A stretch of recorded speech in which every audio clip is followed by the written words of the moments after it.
And it's like you said after Dartford, it was about taking the positives, and in the cold light of day there were lots of positives, especially given the walking wounded that we ended the game with.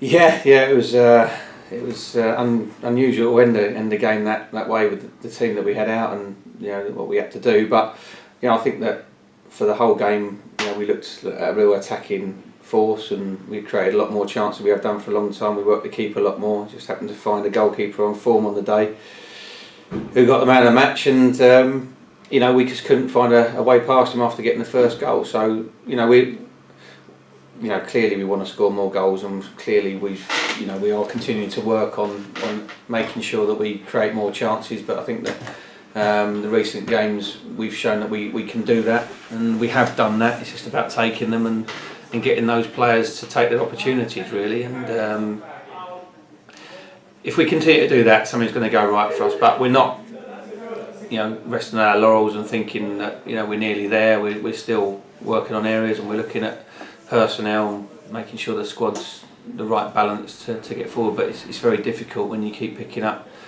injuries that really affect the way that you can shape the side.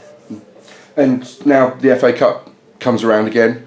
It's clearly very important to the club, and in Torquay United, Aldershot have got one of the ties of the round. Yes, it's one of the biggest games that we're going to get in this round, and it's a very tough draw for us. But we're at home, and I think that last year showed that we let ourselves down in the FA Cup, and we know that, and it's important for a club and for the fans and players and staff alike that we get a run in the league, in the cup, to take it into the league. So we want to look forward to Monday and looking forward to the draw, but equally Torquay will be the same because they've come out of the Football League, and financially for them it's a big opportunity. So it's a big game. It's a big game, and we've had a big game down here last time against Bristol Rovers, and it's a similar type of game, and that was an exciting game. And I think you're going to have two teams really going for it to try and get into the next round, knowing that neither can probably afford to have a replay. So it's all set fair for a good occasion.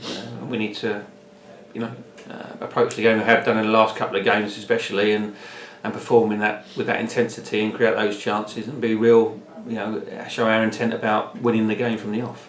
And that is it. The team really took the game to Bristol Rovers, were attacking right up until injury time, and I suppose that's the blueprint that you need to follow. Yeah, I don't think anyone can accuse the players of not giving their all, and that's what that's the minimum requirement. People make mistakes and people do things wrong, and there was refereeing decisions that maybe went against us and sometimes go for you, but you just it's got to be hard work and effort and commitment for the 90 minutes, and then the organisation that you set in with the side and the way they play should see you through.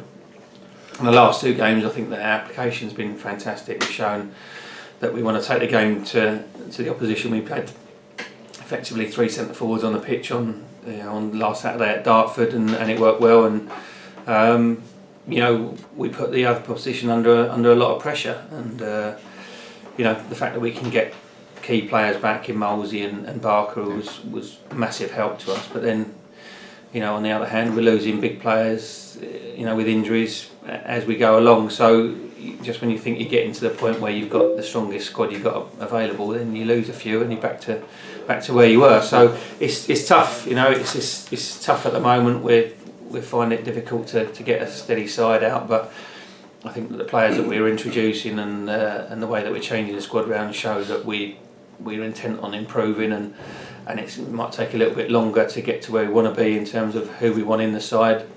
But no one ever said that you had to start the season with the same squad that you finish with, and if it's not working, we're changing it, and that's the way it is. Everyone's been given a chance, and if they haven't taken it, then that's down to them and not anyone else. So we want players that are going to come in and fit in with how we do it, and enhance the squad and improve what we've got already. And as much as it's a week about coming up with a game plan to beat Torquay United, I suppose it's also a week to see who's in the treatment room and who's fit and available. Yeah, I mean, again, we've had another week free midweek, so we've worked with the lads hard, and I think the ones that haven't been playing we've worked them even harder and really trying to get them up to match speed, because we know that with the injuries that we've got, people that haven't been playing may have to to play the 90 minutes and sort of have the ability to do that and the stamina and be as sharp as possible. So the first couple of days this week have been really good, but like you say, we can't really work on shape until we come in this morning and find out where we are with injuries wise and assess those ones that are may be close or may not be close and look at it from there. But that hasn't detracted from the fact that we're still looking to bring players in, and hopefully the additions are going to improve us as a squad, and we're still looking. We were at games yesterday and Tuesday night looking at different options that we may have,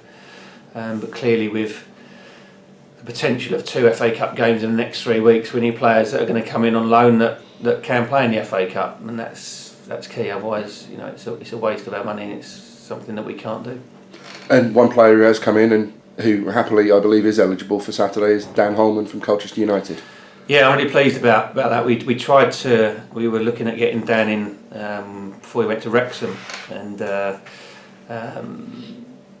it didn't work out for him there. I think that he went there and they never really had an intention of starting him because they had Lewis Moulton and Connor Jennings who were doing well. But Dan's someone who played for Braintree last year and the year before and has got a proven goal scoring record in this level and scores all sorts of goals. He's a threat. He works extremely hard, and he's desperate to play football. He's looking forward to playing football, and what's the opportunity? He knows it's not a divine right to come in and play, but if he gets the opportunity and he does well, then he'll play games. So we're fortunate that Colchester allowed him to play in the FA Cup. We're grateful for that, and it comes in at the right time.